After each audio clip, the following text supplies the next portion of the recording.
Hi, I am going to talk about user creation in NanoPBX version 2. Once you log in with the credentials, click the users menu.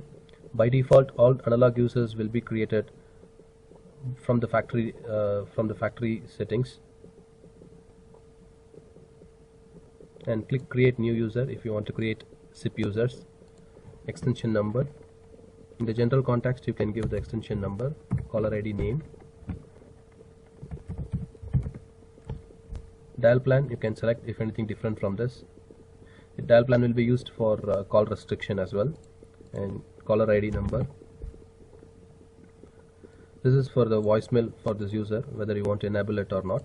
Access code to retrieve the voicemail over the phone, and email address, whether the particular user wants to receive the voicemail to his email ID, and the same email ID will be used for fax to email as well.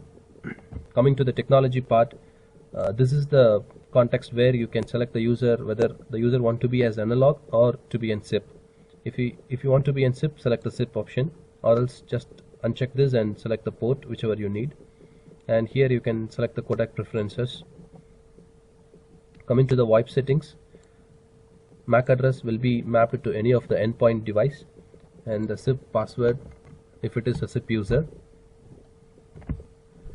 And coming to the other options like three-way calling, phone book directory, call waiting, asterisk manager user, agent for call queues, call recording option for incoming calls, call recording option for outgoing calls. Whichever options if you want, you can select according to that. Click update.